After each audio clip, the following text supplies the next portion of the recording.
Yeah, I'm just curious what it is all this for you. It's my habit. I love the community here. I think she has an interesting way of conveying her teachings and messages and lessons. Yeah. You'll see. She does a lot of chanting too, which is nice. That's good because I'm a singer. Oh, cool. What I like to say. And dance. Study your life lessons. Very good. Yeah, there's permission to dance. Yeah.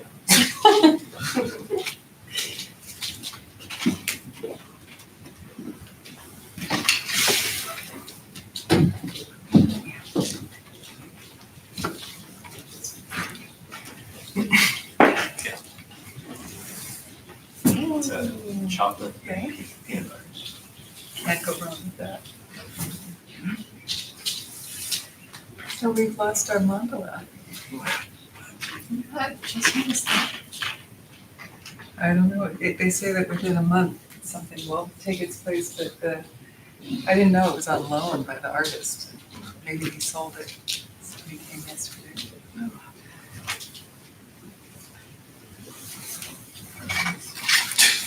I like it when you guys are all close up. I like it. Get used to it. I'm just trying to get attached. I know, I was really like. Did you like it, or was it distracting? So, comme ci, comme ça? Not so much. Okay, not so much, yeah. I wasn't like, oh my gosh, but Yeah. not like it. Yeah. It is kind of nice to experience it, like. Yeah, now you can meditate with your eyes open and not be too distracted. Small glass. Yeah, it's intimate. It's nice. It's nice. Maybe we can do something a little different. My printer died. Usually I print my notes out, so I put it on the computer. The talk.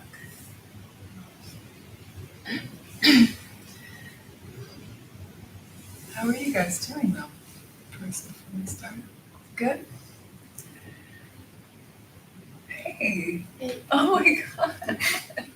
Yeah, I know, it's been a long time. You've come to the class before, right? Yeah. Yeah. Once, Once. maybe last year. A long time ago. So good to see you.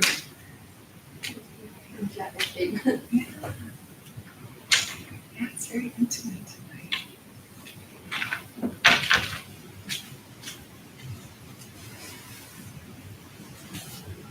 Okay, so you have your chant sheet.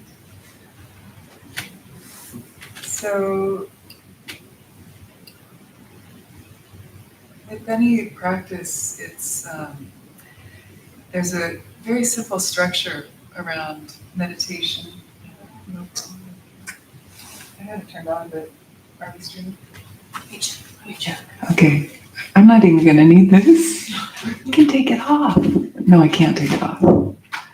But it's very loud.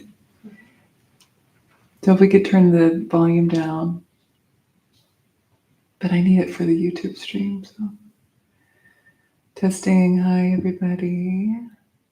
State Cross Country 2024. Are you a runner? So are you. We are waiting for the volume to come down.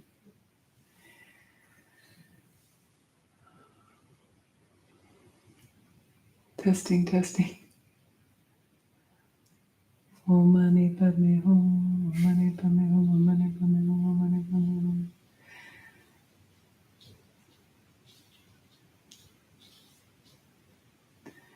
Today's been an odd. Has this been an odd day for you guys? It's been kind of odd. Yeah. Testing, testing. How's that? Is that okay? We could turn lower. Yeah. I technically don't even need it for the room, just for the YouTubers. Hello, hello, hello. A little lower? This is good? Okay. Maybe a little. Maybe a little lower. Thanks, sweetie. It'd be nice to know where it is. Okay, that feels like it's off. Is that off? That's too low? That might be too low. Okay. Thanks, guys. For right in the middle. It's got to be just right. Testing, testing. Hello, hello, hello, hello, hello, hello. Testing, testing. It doesn't feel like it's any Totally different. If that's okay? For the room off is fine. Yeah, for the room off is fine. And can the YouTubers hear it? Just as long as it's on somewhere. Technology. Oh, that's the room. Testing, testing. It's off in the room. But if it's not, that's fine. I'll just wear it for YouTube. Okay. All right. Thank you. Okay. All right. So we'll do. I was saying that there's a very simple structure for meditation that if you know, you can get creative with it, a little jazzy with it. And it's called the 3 profound qualities. The first is your motivation. So when you sit down to practice, or really you can bring this into any aspect of your life, but primarily for practice, sit down before you do anything else.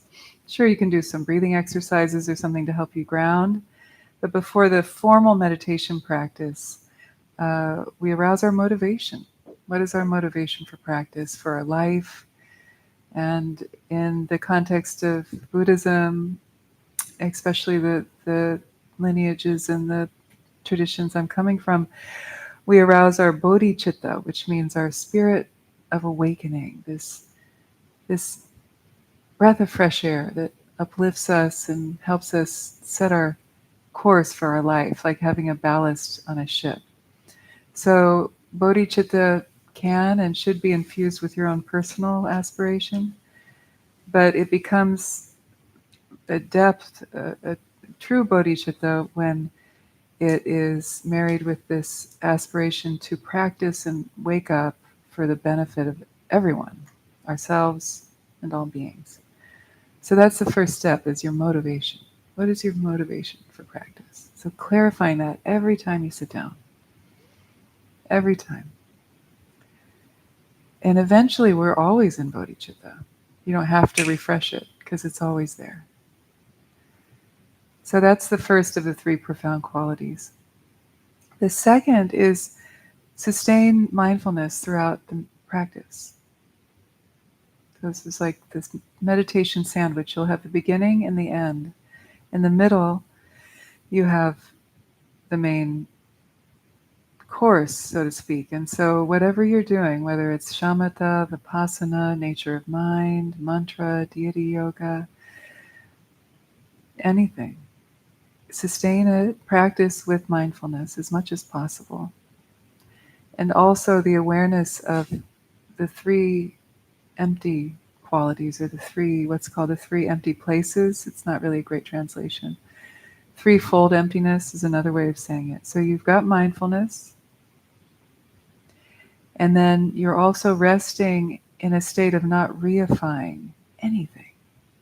So not grasping onto the subject, meaning you, the meditator, the object, meaning whatever it is that you're practicing. Especially this is comes into play with deity yoga when you imagine a Avalokiteshvara or Tara. We understand it to be just like ourselves, appearing yet empty of intrinsic existence, existing from its own side, independent of anything else. So the interdependence between the subject, the object of meditation, and then the third aspect of that is the action in between. So if you're reciting mantra, or if you're giving a gift in your life, whatever you're doing, it's that action, the relationship between, that's also empty of intrinsic existence. So it's called a 3-fold emptiness. So essentially that can be understood as just don't reify anything. Thoughts could be kind of the objects that are appearing. You know, you're the subjective experiencer, and you're experiencing thoughts or perceptions out there. You see them like mirages or echoes. And then the third aspect of this three profound qualities, structure of meditation, is dedicating. You dedicate they call it merit. It's called sunam in Tibetan, or punya in Sanskrit. It's like the good juice, the chi, the prana.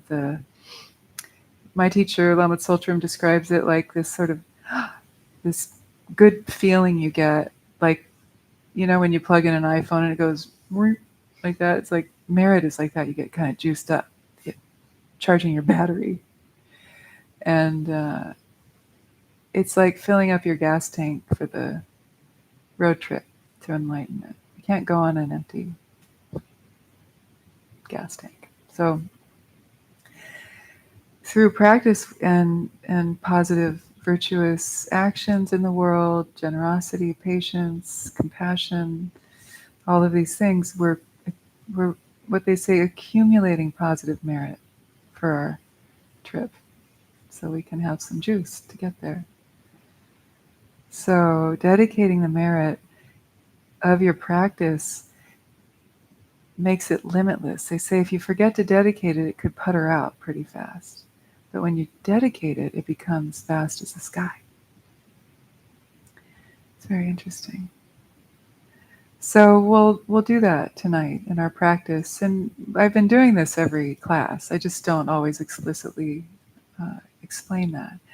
But now you've learned these three profound qualities: motivation, bodhicitta, sustain mindfully and without reifying anything, and then dedicate the merit at the end. So now you know how to create your own practice.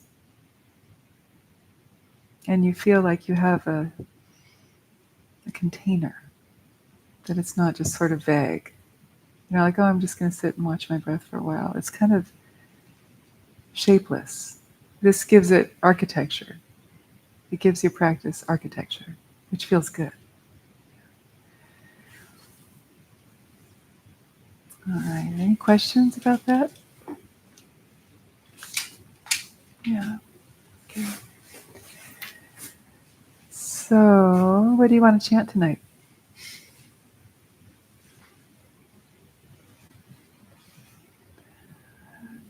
Let's chant the Bodhicitta Tara. So the Tara mantras, it's might not be on your chant sheet. The 10-syllable Tara mantra is on there. Om Tare Tu Tare Ture Swaha. It will be on the opposite side, the second page. Om Tare Tu Tare Ture Swaha. That's the 10-syllable mantra. And for Bodhicitta Tara, compassion Tara, we insert the word bodhicitta before swaha. Om Tare, repeat after me. Om Tare, Tu Tare, Ture, Swaha. Together. Om Tare, Tu Tare, Ture, Swaha. Good. It's a crisp T and the R rolls. So it's not tare, it's tare, tare, tare, tare. Good. So that simply means, O Tara, the Savioress. O Tara, please come swiftly, O Tara. So be it.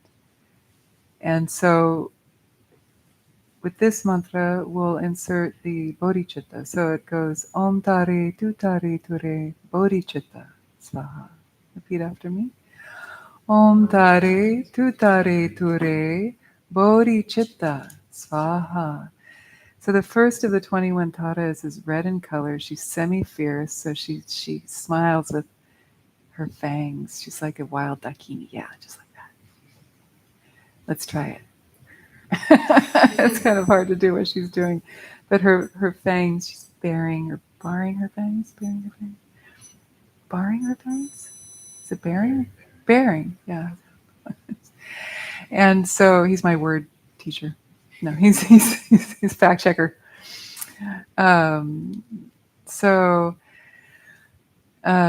She's semi-fierce, semi-peaceful. So they also say that means she's joyful. She's sort of like the explosion, the orgasmic union of opposites of ferocity and peace. And it's not an angry fierceness. These fierce deities, they're not like full of wrath in an angry way. It's like power. ferocity in this awe-inspiring way, always imbued with compassion. So it's a beautiful archetype for us to be like, yeah, sometimes we have to bare our teeth, our fangs, and say, no, halt, enough. So she's embodying that, but she's also got peaceful qualities as well. And she removes obstacles to liberation, and she increases bodhicitta in the hearts of all of us. So, yeah. So the melody, maybe it has two parts. And so this will be our bodhicitta. This will be our motivation. So as we're chanting her mantra, ponder for yourself your own motivation for your practice, and then opening to this wish that all beings be free from suffering, and may they have their obstacles to liberation be cleared, and may bodhicitta, this heartfelt wish to be of benefit in the world, grow in all of us. So close your eyes and take some breaths.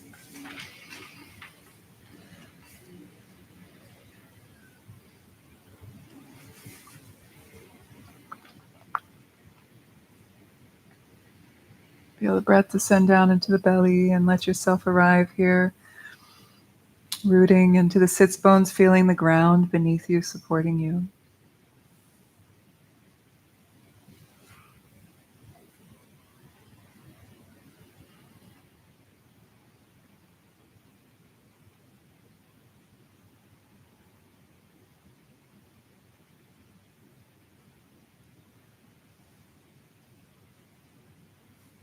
So just listen. I will do part 1 twice and part 2 twice, and then I'll come back to part 1, and you can pick up and join me when I return to part 1.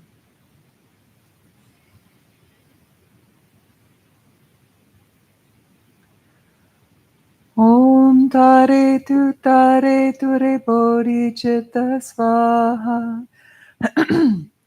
Om Tare Tu Re Bodhi Chitta Svaha. Om Tare Tu Re Bodhi Chitta Svaha.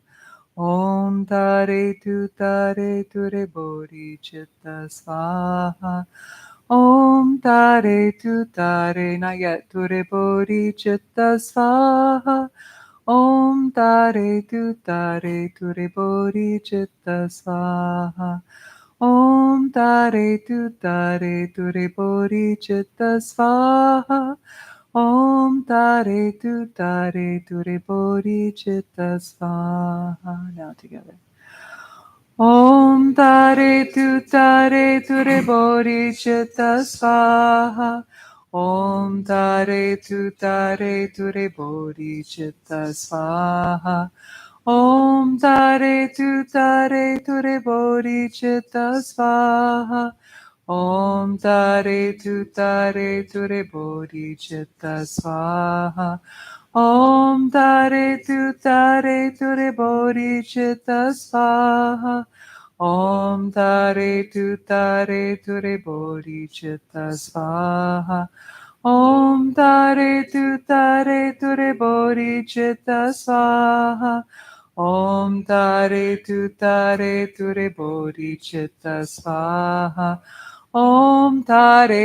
Tare Tu Re Bodhi Chitta Svaha. Om Tare Tu Re Bodhi Chitta Svaha.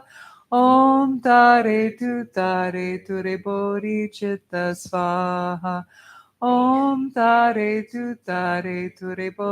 Chitta Svaha. Om Tare Tu Re Bodhi Chitta Svaha. Om Tare Tu Re Bodhi Chitta Svaha. Om Tare Tu Re Bodhi Chitta Svaha. Om Tare Tu Re Bodhi Chitta Svaha. Om Tare Tu Re Bodhi Chitta Svaha. Om Tare Tu Re Bodhi Chitta Svaha. Om Tare Tu Re Bodhi Chitta Svaha. Om Tare Tu Re Bodhi Chitta Svaha. Om Tare Tu Re Bodhi Chitta Svaha.